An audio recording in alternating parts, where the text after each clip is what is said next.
Je m'appelle Karen Saglier, je suis docteur en psychologie clinique et je suis spécialisée dans la question des violences faites aux enfants, faites aux femmes depuis plus de 20 ans.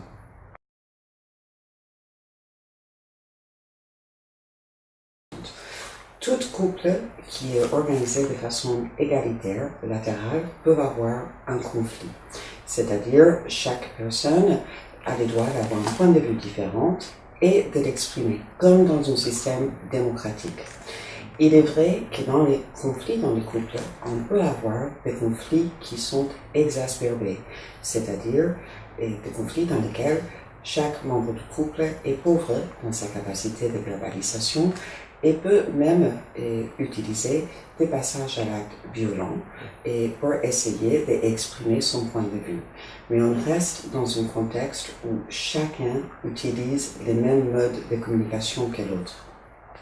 Violence dans le couple est quelque chose de très différent où la relation est organisée de façon verticale et rigide.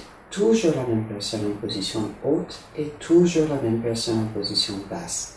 Et quand la personne en position basse exprime un point de vue différent ou une envie différente, elle va se mettre en position latérale. Et on voit que chez les auteurs de violences dans le couple, ce mouvement-là est extrêmement anxiogène pour eux. Et donc, comme dans les systèmes dictatoriaux, ils vont essayer d'utiliser toutes moyens, violence verbale, menaces, intimidation, violence physique, violence économique, cyberviolence, etc., pour ramener la relation comme elle était auparavant, verticale.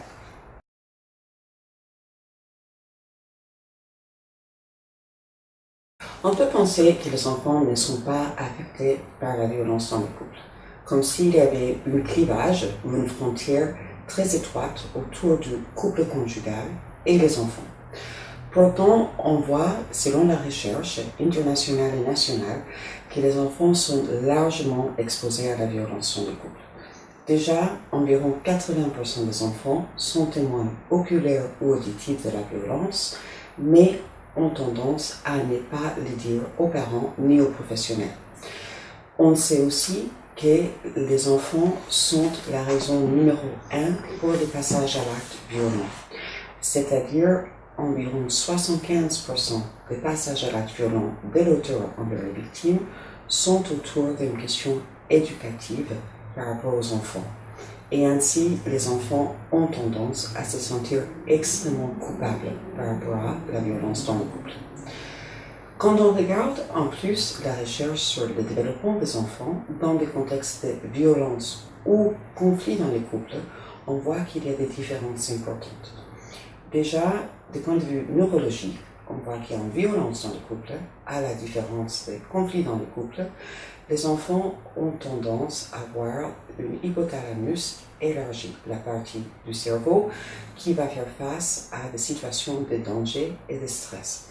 Et que ces enfants, comme les enfants qui grandissent dans des situations de guerre, des situations de maltraitance physique et chronique, et des situations d'inceste ou de négligence chronique, et vont avoir tendance à sécréter énormément d'adrénaline et de cortisol. Ils ont des taux de cortisol, un hormone de stress journalier plus élevés que des autres enfants. On voit cet effet aussi jeune que 8 mois de vie. Et ça implique que ce sont des enfants qui vont avoir tendance à avoir des réactions de crainte ou d'agressivité pour se protéger, beaucoup plus poussées que des autres enfants. Et ces réactions vont être en lien avec des toutes petites signaux dans l'environnement qui sont associés avec violence dans le couple. Ça peut être les regards sur le visage de la mère ou du père, ça peut être une certaine tonalité de voix, ça peut même être des odeurs chez les adultes. Quand on est en colère, quand on a peur, on va émettre une certaine odeur que généralement les enfants, surtout les bébés, peuvent toujours percevoir, mais qu'on perd cette capacité au fur et à mesure qu'on grandit. Donc déjà, on sait que neurologiquement, ces enfants sont beaucoup plus sensibles aux indicateurs du menace et du danger, avec des réactions exagérées, des craintes ou d'agressivité. Des points de vue psychologiques, on sait que les enfants qui sont exposés à la violence dans les couples, à la différence du conflit dans les couples, présentent beaucoup plus des troubles anxio-dépressifs. En violence dans les couples, on a 10 à 17 fois plus des troubles anxieux, des troubles psychosomatiques, des troubles de comportement que dans la population en général. Et on a aussi 60% de ces enfants qui vont présenter un trouble post-traumatique. C'est-à-dire les mêmes troubles qu'on a si on était victime d'un viol, victime d'un attentat, victime d'une maltraitance répétée. On est clairement face aux enfants qui ont besoin de soins et d'accompagnement. Pourtant, les difficultés de la violence dans le couple, c'est que l'auteur, ayant l'autorité parentale conjointe, peut empêcher l'accès de soins et de suivi pour cet enfant. Du point de vue social, on voit que les enfants qui sont dans un contexte de violence dans le couple vont présenter déjà des difficultés dans le concept de la négociation. Parce que ce qu'ils ont vu dans ces relations verticales et rigides, c'est que la négociation n'est pas possible. Et donc, quand on leur demande de pouvoir négocier avec les frères et les sœurs, les autres enfants à l'école, ils ne savent pas comment le faire. Tout le travail qu'on peut faire avec ces enfants pour introduire les concepts et les compétences de négociation est extrêmement important. Pas du même pour les questions de l'autonomie. Ce que les enfants en violence dans le couple ont vécu, c'est un contexte dans lequel l'autonomie est dangereuse. Chaque fois que le parent victime se positionne de façon autonome, la réponse est une réponse de violence de la part du parent auteur. Et donc, on peut avoir des enfants qui vont commencer à expérimenter avec une position haute ou une position basse. Dans la position haute, l'autonomie de autrui est dangereuse. Il faut que les autres fassent ce que je veux faire. Et s'ils ne le font pas, il y aura des représailles. Mais les enfants peuvent aussi expérimenter les postures de la victime, posture basse. Mon autonomie est dangereuse. Donc, je n'ose pas dire que je voulais jouer à 1, 2, 3 soleil plutôt que cache-cache. Je n'ose pas dire que je préférais la glace au chocolat plutôt que vanille. Ces enfants-là sont souvent ceux qui vont passer inaperçus parce qu'ils ne créent pas de problèmes pour les adultes. Et pourtant, ils sont dans les mêmes souffrances autour de la question de l'autonomie, de la négociation, que les enfants en position haute.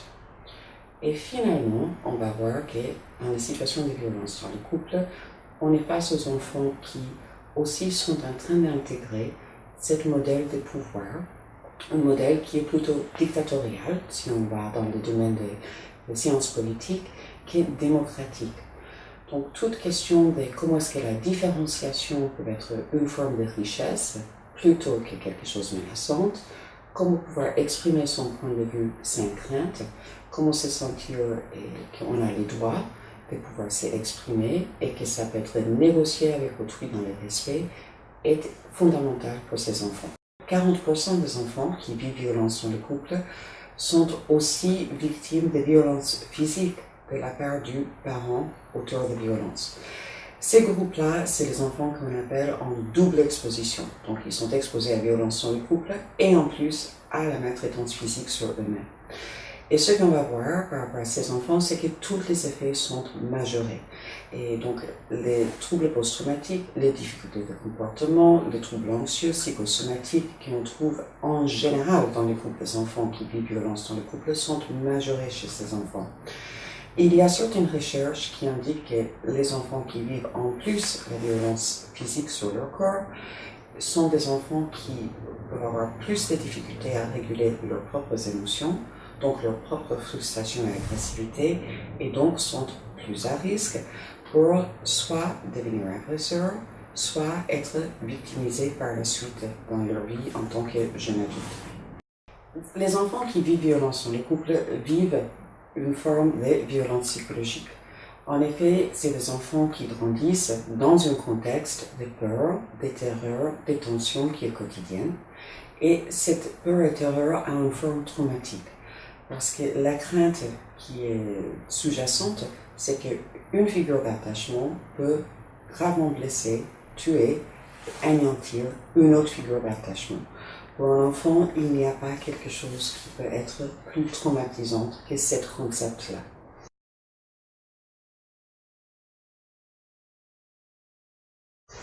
La souffrance que les enfants vont présenter peut être très subtile et peut pas être très évidente pour les intervenantes de santé ou les intervenants sociaux ou scolaires comme quelque chose qui est de forme traumatique. En effet, plus jeune est l'enfant, plus on va avoir des signes externes qui sont typiques d'une détresse infantile. Troubles de sommeil, troubles de l'alimentation, difficultés de séparation. Et toutes ces choses-là peuvent être liées à plein de facteurs différents. La famille a déménagé, il y a un décès, et peut-être il y a un divorce dans un cadre du conflit, peut-être il y a la maltraitance, peut-être il y a la violence dans le couple. Ça amène à l'importance d'un questionnement systématique quand on cherche l'étiologie de la souffrance de l'enfant.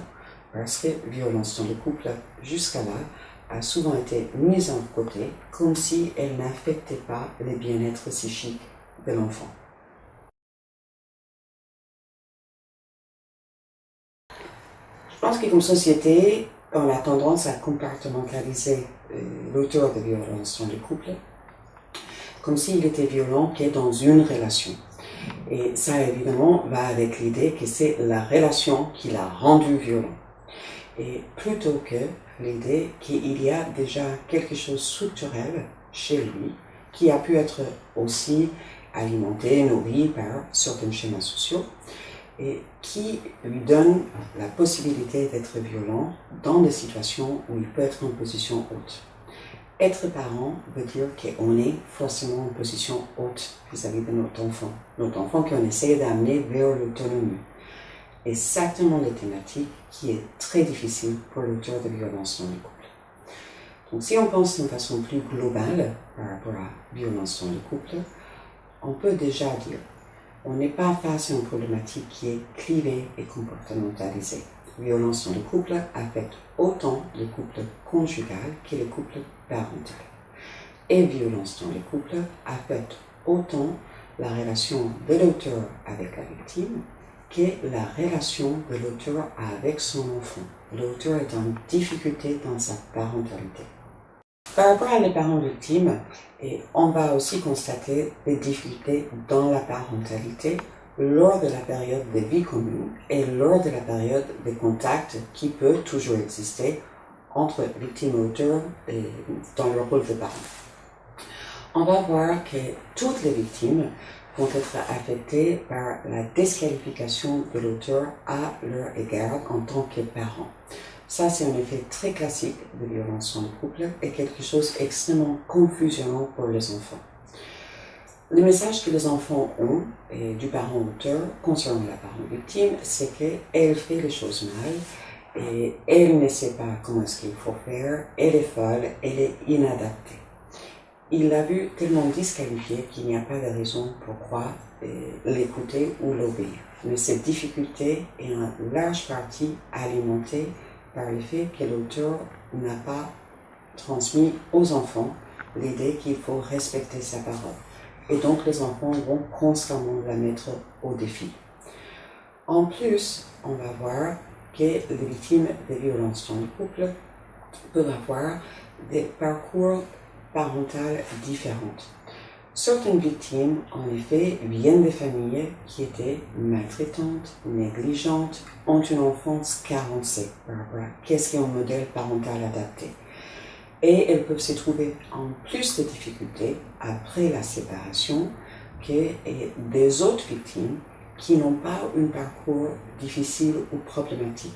Cette deuxième groupe de victimes a tendance à récupérer leurs compétences parentales assez rapidement.